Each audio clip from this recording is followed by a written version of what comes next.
KwaZulu-Natal has given birth to conjoined twins. The newly born babies are conjoined at the chest and abdomen. The mother has conceded that she only attended ante-natal classes once. Conjoined twins result from incomplete division of the embryonic disc. The occurrence is estimated at about 1 in 250,000 live births. Now, for more on the story, we are joined by KwaZulu-Natal Health MEC, Dr. Sibongiseni Dhlomo from our Durban studios. Thank you very much for joining us, MEC. Now, are you able to update us on the current state of the twins and their mother? Yes, this morning I visited the mother and the twins at the KwaZulu-Natal Hospital. I was warmly received by the specialist there, Dr. Mackenzie, who actually assisted to explain what is their plan regarding the conjoined twins. Firstly, we were happy to learn that while they are joined at the abdomen and chest, but the vital organs, mainly in the chest, are separated. So the twins have got separate hearts, separate lungs. They are sharing, for now, what was observable, they are sharing the kidney. They have separate other parts of the body. They are actually getting feeds through a nasogastric tube, and they are of course still very small, and the doctors are planning to really keep the babies and see them to progress until about close to 6 months, where they can decide the plan. But the plan would also take into consideration the wishes of the family, and the mother will have to actually confirm with the other family members what their plans would like to be. But for now, the babies are stable, being well looked after into the neonatal ICU of KwaZulu-Natal. Now, MEC, you just mentioned that the doctors are going to take about 6 months to decide whether or not to have the operation. Is that when they will have a conclusive idea of whether or not they can go ahead with a separation operation? Yeah, no, it will not take that long to decide. It will take maybe just close to 6 months to allow the babies to grow well, so that they could actually withstand an operation if there is a decision of an operation that is to be done. Look, like I have indicated, that the family must be involved in a decision. Sometimes families decide that they would like to have the twins kept the way they are, and they would not want. So that part has not been concluded. What I'm saying, in the event the family, the doctors agree that they can do the operation, the doctors are feeling that they would probably better that they delay the operation for some time, because the babies are healthy and well, and therefore keep them until they could be able to withstand and deal with the operation. Close to 6 months, they actually give to us an understanding that it's a reasonable time to consider an operation to separate the twins, if there is that desire, both from the family and also supported by our doctors. But the best thing that we need to say that whatever outcome that these babies are going to have will be the best, in the sense that within the roof of KwaZulu-Natal, we have all specialists who could actually deal with what likely to be the need for this baby. The neonatologist, the pediatricians, the cardiologists, orthopedic surgeons, gastroenterologists are all specialists that are kept under one roof, and those are the doctors who are going to put their heads together and decide what to do for these babies in case they need an operation. All of them will actually work very jointly in a multidisciplinary team, doing the best for this baby. So we think whatever outcome these babies are going to have will be the best. You could never get any other best than what they are going to get there, because of the team that is going to be looking after them.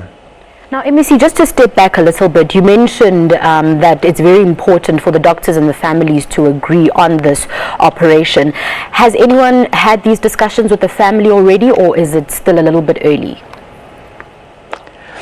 It's still a bit early. From the pediatrician that I interacted, they've started the discussions with the mother. The mother is coming in from Zululand. Of course, we would want her to confirm what she has heard and discuss with the family, so that we do not really override them in terms of their wishes. Of course, the doctors are going to be also giving their opinion, because it's not the first time that some of these doctors will be exposed to having such a situation. So they will share with the family in a way that will be so consultative. That discussion has just started. The family has not really indicated which way it will go. So there's no rush, because whatever decision, even if the family will say, look, we would want you to go ahead and separate the twins, this is what doctors are saying would not be something that they would like to implement immediately, because of what their experiences are in terms of allowing the babies to grow. So again, if the family says, look, we'd like to keep the twins the way they are, I suppose we as medical team and the government will respect that, but those discussions have not really been concluded, or we have not reached that level of discussions with the family. The important thing is that we will not leave the family behind in terms of getting to that final decision about what to do for the babies. But again, some of the things that we would like to do, whichever way it goes, we would like this family to be supported, because these twins are coming after 3 other children in a very destitute family in Pongola. So other support measures, support structures will be necessary to support these twins going forward. Now, MEC, the mother has conceded that she only attended antenatal classes once during her pregnancy. How important is antenatal care to expectant mothers? You probably might have been following the news in KwaZulu-Natal. We are very excited about this, and that's one thing I'm going to do road shows on. There's a particular mother in one clinic in Stenga, Shaka Clinic, who attended the clinic very early, and she went there several times. One day a nurse picked up that this baby had distant sounds from the heart of this baby, and that baby was referred to a district hospital called Stenga. Eventually that baby is now at Inkosi Albert Luthuli. I went also to greet that mother. The baby had then a lot of fluid around his heart. So what the doctors did, with the mother still sitting at Inkosi Albert Luthuli, was to put a probe into her abdomen through the chest of the fetus and suck some blood, some fluid out of the pericardial sac. The baby is well, and we are ready to deliver that baby in 2 weeks' time. So we're going around the province to say it is the nurse out there in the most distant clinic who picked up this abnormality.